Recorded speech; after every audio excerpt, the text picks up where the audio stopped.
Salam alaikum and welcome to this week's episode of Bruffy's Rugby Offload.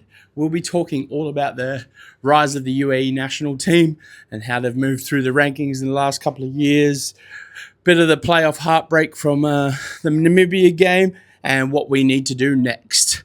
Listen up, here comes the episode.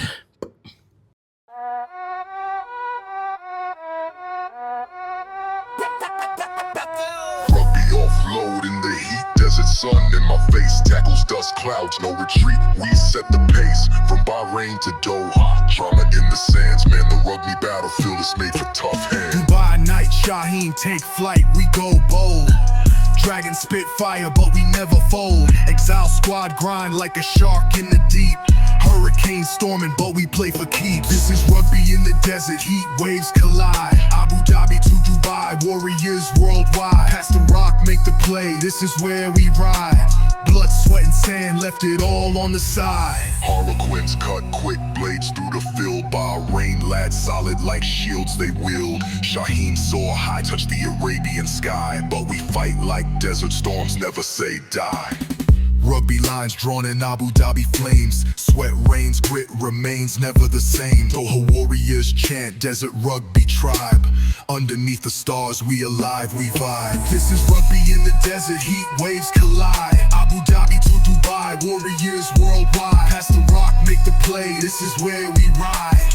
Blood, sweat, and sand, left it all on the side.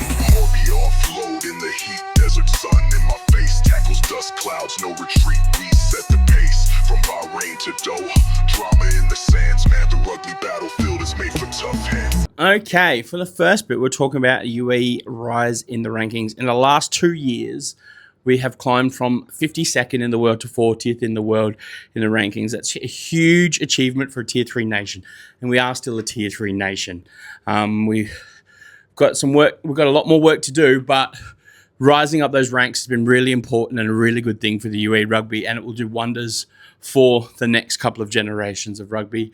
We are ranked higher than the UAE football team in terms of world ranking, so it's also something to sneeze at, and all the positives come from it. It has come from two really good campaigns over the last couple of years. Last year, we beat Korea for the first time. This year, at home, this year we went over there and backed up that win with another win. We beat Sri Lanka in Sri Lanka. So we had some good results for the team. We do need a bit more international exposure, getting out, playing teams like Germany and things like that. And if we can get all our players together in one spot, that would be awesome. All right, but we've started to compete earlier in games as well. Both the Hong Kong game and the Namibia game, they're two teams that are they're Tier 2 nations. I mean, Namibia's confirmed for the last, qualified, I should say, for the last 7 World Cups. So they are not a Tier 3 nation.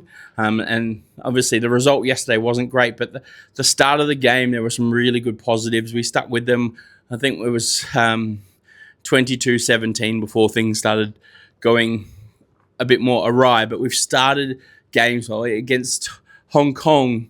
We scored an early try, got those 10 points early and looked good early. So those are really good things for us to look at. We've also, the squad has been developing really well. The large pool of players has been blooded. So there's guys getting time and minutes out for the UAE team. New faces that have really stepped up. Brad James, who's now vice captain, he's stood up in all the games. He's putting in his effort. He's working really hard, and he's someone for the other boys to really look up to and follow. Jack Stapley is another one. He started playing last year. I know he does most of his rugby and life over in the UK. But him coming over and making those trips and still stepping up from the UAE because he grew up here, that is immensely awesome for the UAE, and it encourages others to do it as well. Come out, and if you've qualified for the UAE and you want to play some international rugby, it is a great avenue to do it. And he's shining that light.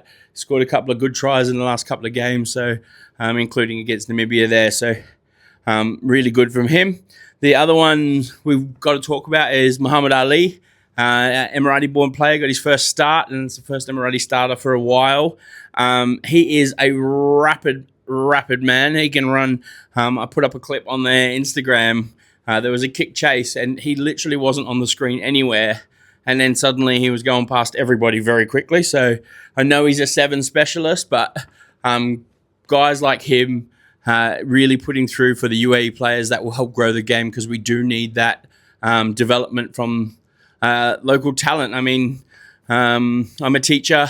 Other people have seen it. The Emirati boys do love the rough and tumble. They're really into the UFC and things like that. So maybe we need to find a way of getting them to understand that they can use a bit of that violence in the rugby, just a bit more controlled. But it's really good. Okay, so the really good positives to look at. Semp's been captain. He spoke about it on the weekend as well. Jacques spoke about it as well. Jacques Bernardi, who's the head coach. Like, we've got to be really proud of our team from where they started and where they've ended up in the last couple of years. Obviously, we've got work to do, but we've got to look at the improvement and the trajectory of the team, where they're going and how they can get there. All right, we'll quickly recap now the game from the weekend, the Namibia game, where it was a playoff game. Now, the score, which was 86-29, does not do the UAE any favours. But a lot of points were scored. In fact, both teams. I was sitting with one of the UAE team players watching it yesterday, who couldn't make that trip, and we were just talking. The defence seemed optional for both teams for the first 20 to 30 minutes anyway. But the UAE scored early. I mean, Big Amosi did a big pick and go by himself, and managed to just that one-handed pick up out of the ruck, running around a few people, and we got some scores on the board. We did score 5 tries against Namibia, so that's also nothing to sneeze at. 5 tries. If you had said that at the start of the day, most of the boys would have taken that. Probably wouldn't have taken Namibia scoring as many tries as they did. But as I said, the positives, UAE scored 5 tries. The other thing, Namibia had been in Uganda for the last 4 weeks. They'd played the 3 Africa Nation Cup games. So they were acclimatized, they were ready. Their boys knew the situation, knew the playing, and also their warm-up. We haven't played since Sri Lanka, and we were missing a few boys. Just guys who couldn't make it. The notice of the game wasn't fantastic. So as the UAE are all workers, they're all not professional players. It's summer holidays here. A lot of teachers, a lot of other people travel during the summer because it is quite hot here at the moment. I think we reached 52 degrees in the car today.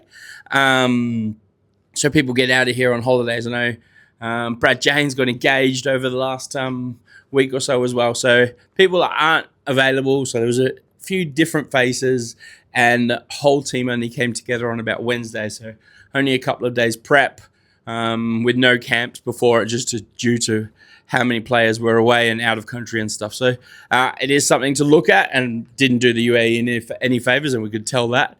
But it was what it was.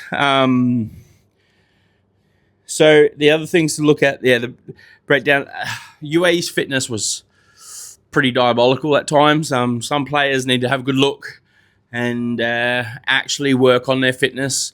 As much as I say it as a big guy, we were on the field an unfit team, and guys were getting run around, and we had to make subs in the first half because players were getting found out really quickly. Over there, it's something we need to work on as a team, just a bit of that cohesiveness and where we should be on the field, making those tackles and how fast we're getting up. I think if you looked at the Namibian player, Richard Hardwick, he makes his tackles, he's up on his feet really fast, whereas the UA players, when they make the tackle, it's almost 1 or 2 phases before those guys are back in the line again. That's something we need to look at, and guys need to put their hands up and improve on it. Now, we did show, the first 20 minutes were good.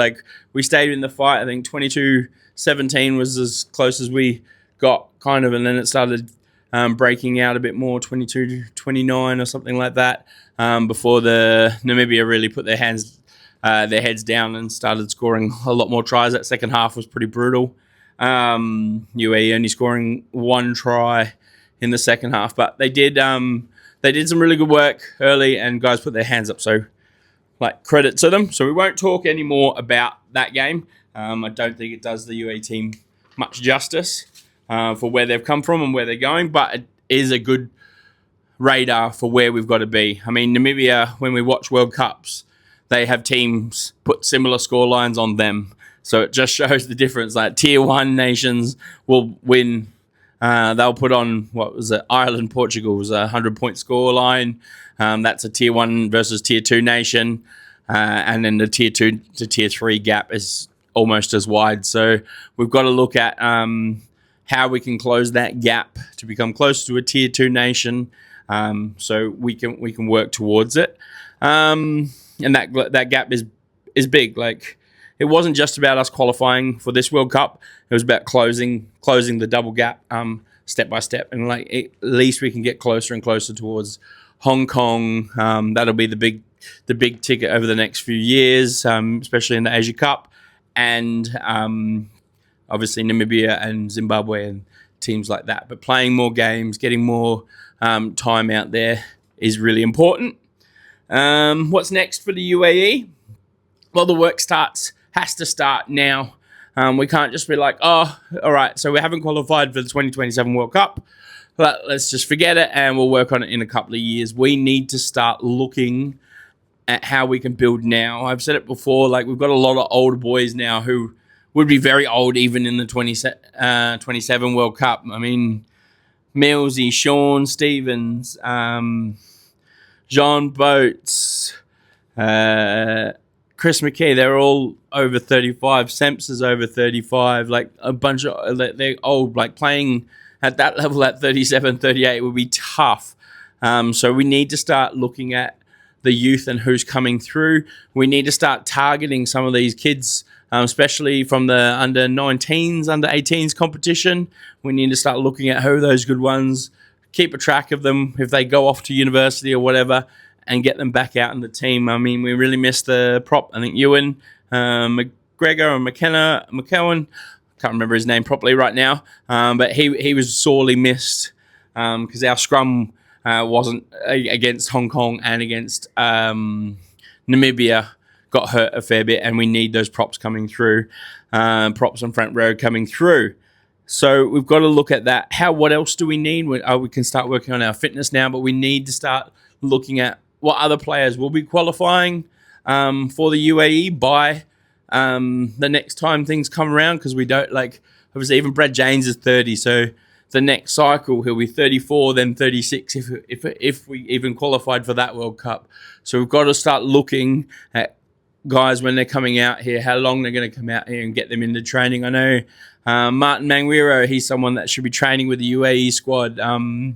The big second rower from Exiles, see how long he's got to qualify and whether it's worth putting time into him. But look at guys that will be qualifying over the next couple of years. All right, so we've got that to think about. It's not all doom and gloom. It's actually a lot of positives for the UAE. Rugby is improving. I will be taking a break from podcast episodes. We'll do one closer to the start of the season, late August or September.